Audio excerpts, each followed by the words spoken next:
মাইলস্টোনে বিমান দুর্ঘটনার পর পুরো দেশ যখন স্থবির হয়ে পড়েছে, ঠিক সেই সুযোগে পরিস্থিতি ঘোলাটে করতে মাঠে নেমে পড়েছে নিষিদ্ধ ছাত্রলীগ ও কার্যক্রম নিষিদ্ধ থাকা আওয়ামী লীগের নেতাকর্মীরা। পলাতক নেত্রী শেখ হাসিনার নির্দেশে ঢাকাসহ দেশের বিভিন্ন স্থানে সক্রিয় হওয়ার পায়তারা করছে দলটি।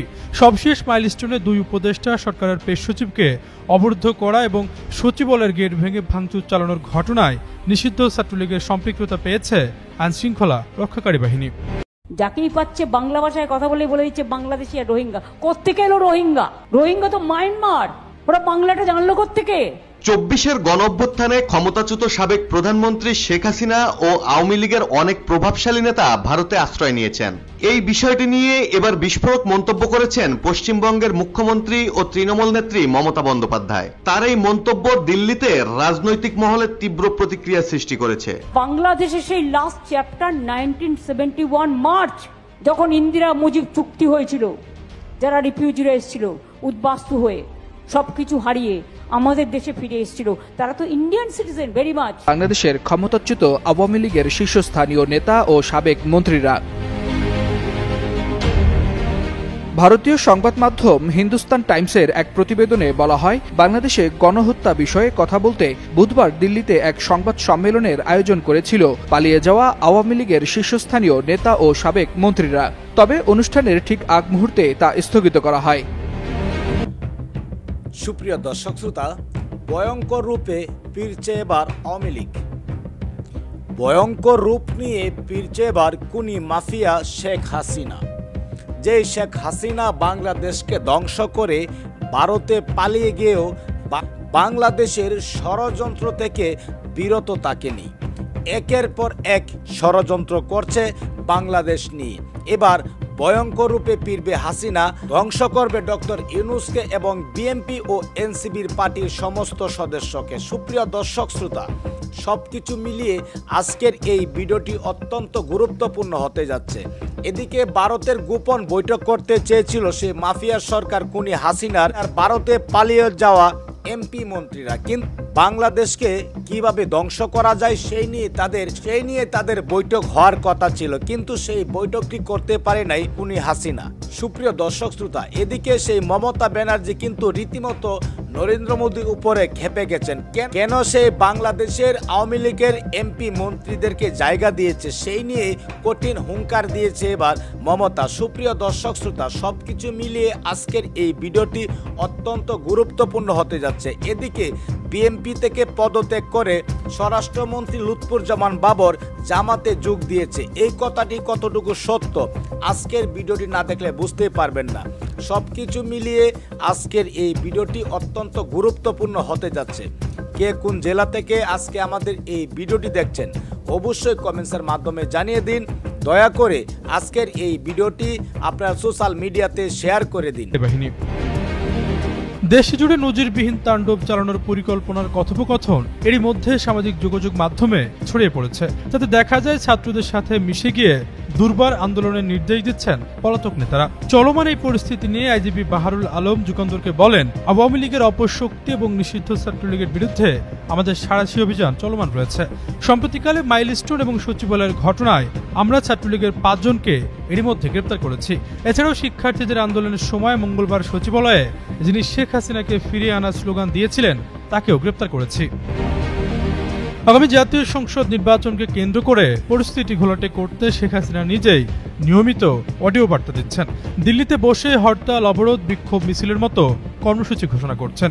শেখ হাসিনা সহ আওয়ামী লীগের বিদেশে বিলাসী জীবনযাপন করা নেতাদের কথায় দেশে থাকা নেতাকর্মীর সমর্থকরা রাজনীতির ফাঁদে পা দিয়ে হুটহাট মাঠে নামছেন, রাজপথে ঝটিকা মিছিল করছেন। তবে পুলিশ সহ আইন প্রয়োগকারী সংস্থার সদস্যদের কঠোর পদক্ষেপে তারা এখন পর্যন্ত খুব একটা সফল হতে পারেনি।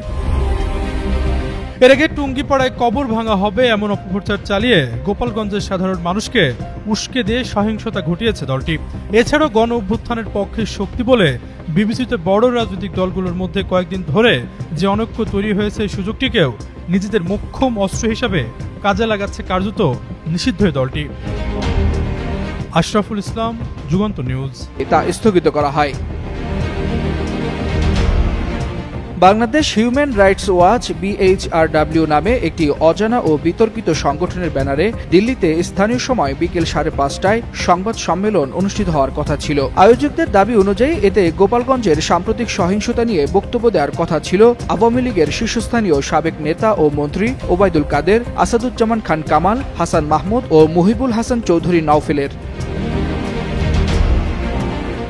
বিশেষ করে আগামী 5 আগস্ট স্বৈরাচার শেখ হাসিনার সরকার পতনের 1 বছর পূর্ণ হওয়াকে কেন্দ্র করে প্রতিবেশী দেশের মাটিতে এমন আয়োজন ভারত বাংলাদেশ সম্পর্ক স্বাভাবিক করার প্রক্রিয়ায় বিঘ্ন ঘটাতে পারে এমন আশঙ্কাও প্রকাশ করা হয়।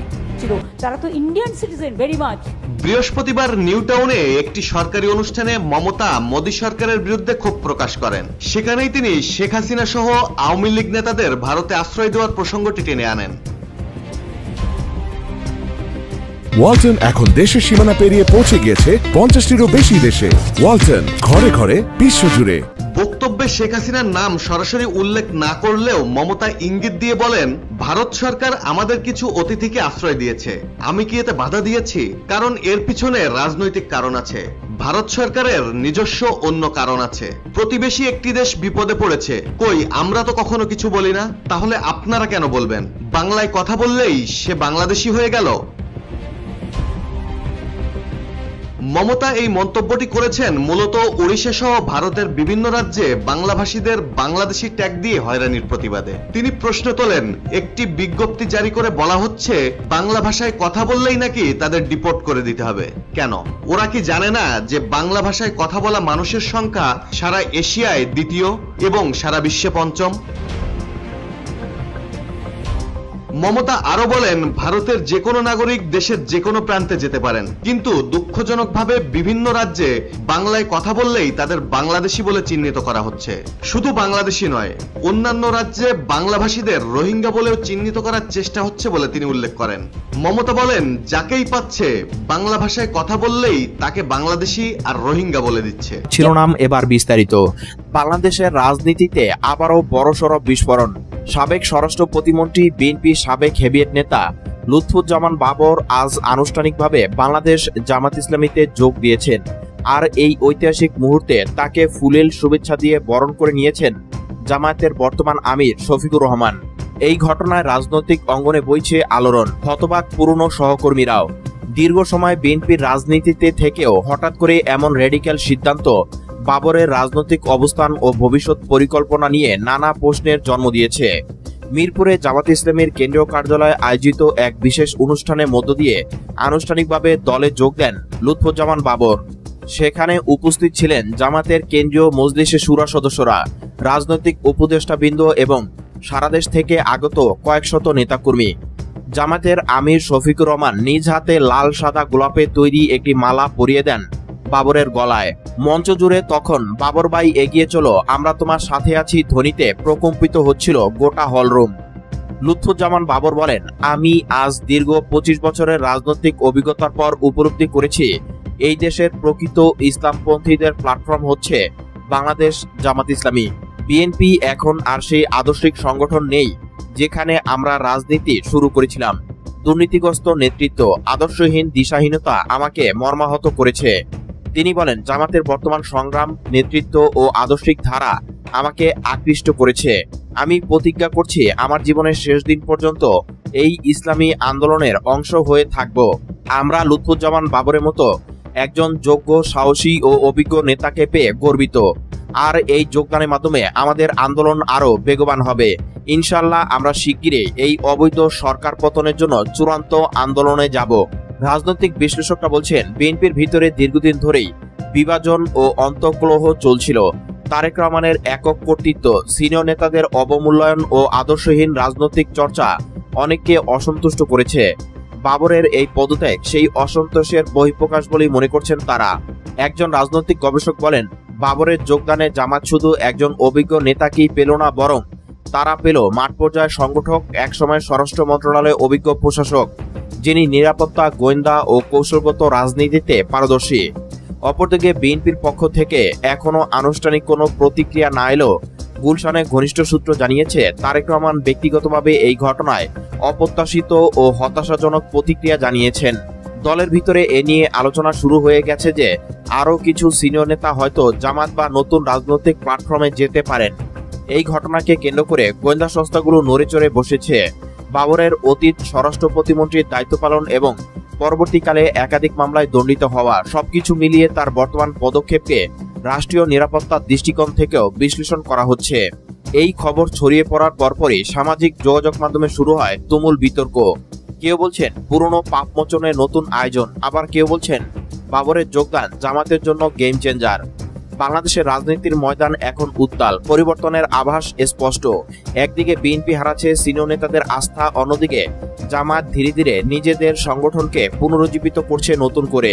লুৎফুজ্জামান বাবরের জামাতে যোগদান যেন সেই নতুন দিনের শুরু, একটি রাজনৈতিক অধ্যায়ের শেষ, আরেকটি অধ্যায়ের সূচনা।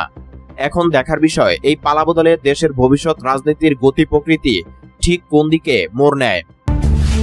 মাইলস্টোন স্কুল অ্যান্ড কলেজের স্কুল সেকশনে প্রধান শিক্ষক খাদিজা আক্তার জানিয়েছে, বুধবার রাত 9:30 পর্যন্ত 3 জন ছাত্রী ও 2 জন অভিভাবকের সন্ধান মেলেনি বলে তাদের পরিবার স্কুল কর্তৃপক্ষকে অবহিত করেছে। এর আগে যুদ্ধবিমান বিধ্বস্তের ঘটনায় আহত, নিহত, নিখোঁজ শিক্ষার্থী ও অন্যান্যদের প্রকৃত সংখ্যা নির্ণয় করে নাম ঠিকানা সহ তালিকা তৈরি করতে 6 সদস্যের একটি কমিটি গঠন করেছিল মাইলস্টোন কর্তৃপক্ষ। জানা গেছে, সারাদিন তদন্ত কমিটি দফায় দফায় বৈঠক করেছে। ওদিকে স্বাস্থ্য মন্ত্রণালয় আগেই জানিয়েছে, ঢাকায় সম্মিলিত সামরিক হাসপাতাল বা সিএমএইচ এর মর্গে 6টি মৃতদেহ রয়েছে যাদের শনাক্ত করা সম্ভব হয়নি। যেসব পরিবারের সন্তান বা সদস্য ওই ঘটনায় নিখোঁজ রয়েছে তাদের মালিবাগের সিআইডি ভবনে গিয়ে ডিএনএ ম্যাচিং এর উদ্দেশ্যে নমুনা দেওয়ার জন্য অনুরোধ জানানো হয়েছে মন্ত্রণালয়ের পক্ষ থেকে। নমুনা